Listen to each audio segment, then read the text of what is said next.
Assalamualaikum warahmatullahi wabarakatuh. Sobat, kali ini akan kita bahas pusaka keris Nogososro.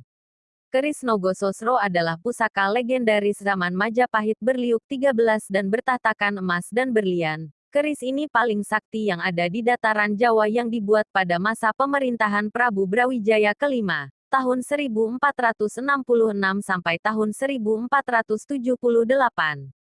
Benda ini amat dicari oleh sejumlah tokoh masyarakat, mulai dari pendekar, pemimpin, hingga penguasa. Pembuatnya adalah Pangeran Empu Sedayu yang lebih dikenal dengan nama Empu Supamendagri atau Empu Pitrang. Pembuatan keris pusaka ini terjadi saat kerajaan Majapahit sedang dilanda kemunduran setelah Perang Saudara. Musim paceklik cukup panjang sehingga sawah dan ladang kering. Hasil panen tidak mencukupi kebutuhan rakyat banyak. Perekonomian masyarakat telah dikuasai para saudagar besar yang memonopoli perdagangan. Selain itu, para pejabat kerajaan tak mempedulikan keadaan rakyat, sibuk saling sikut untuk mencari kekuasaan dan memperkaya diri sendiri. Kerajaan-kerajaan bawahan sudah mulai berani membangkang, terutama kerajaan Blambangan yang menurut para telik sandi, sudah menyiapkan bala tentara untuk menggempur ibu kota Majapahit. Sehingga Raja Brawijaya kelima mengumpulkan patih, para menteri dan penasihatnya. Semua yang hadir hanya menunduk terdiam. Mulut mereka keluh terkunci tak mampu menyela ataupun menampik keprihatinan sang raja karena ini memang kenyataan yang terjadi di wilayah kerajaan Majapahit saat itu. Sementara raja menarik nafas dalam merasakan beban berat berada di pundaknya. Di tengah rapat tersebut, seorang penasihat tiba-tiba membungkuk menyembah sang raja, memohon izin untuk menyampaikan pendapat. Sang raja pun mengizinkan karena memang dia ingin sekali mendengar masukan dari yang hadir pada malam itu. Maka si penasihat pun berkata, "Mohon ampun Paduka, memang benar apa yang Baginda sampaikan. Kami pun sangat merasakan keadaan tak menentu yang menimpa kerajaan Majapahit saat ini.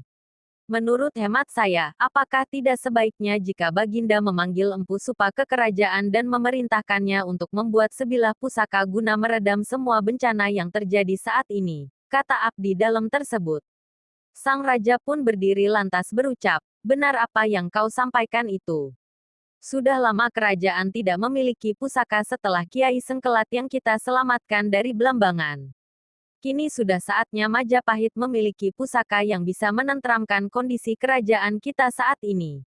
Maka segeralah Sang Prabu juga meminta kepada Empu Supa agar dibuatkan sebilah keris bertuah yang bisa meredam 1000 macam bencana di Majapahit kala itu. Setelah Empu Supa menerima titah raja, maka segeralah dia bersemedi memohon petunjuk Sang Maha Pencipta. Dia bertapa cukup lama sampai mendapatkan petunjuk bagaimana bentuk dan manfaat senjata yang nanti akan digunakan sebagai salah satu pusaka andalan Majapahit.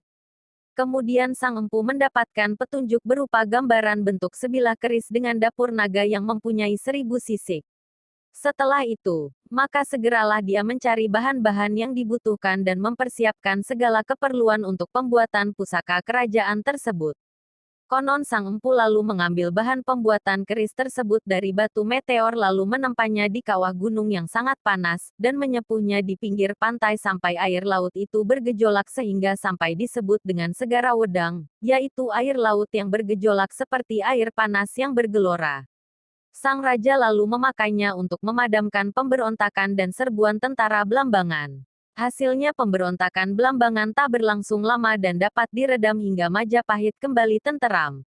Selain itu masa paceklik lalu berakhir dan beberapa kerajaan bawahan pun kembali tunduk terhadap Majapahit.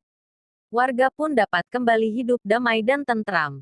Dan hanya orang-orang dengan predikat pemimpin sejati yang bisa memegang keris Nogososro.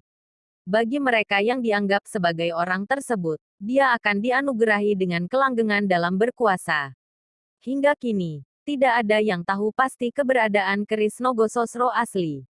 Namun, tiruannya banyak beredar di kalangan masyarakat, dan kerap diperjualbelikan dengan harga mahal. Semoga bermanfaat, amin. Wassalamualaikum warahmatullahi wabarakatuh.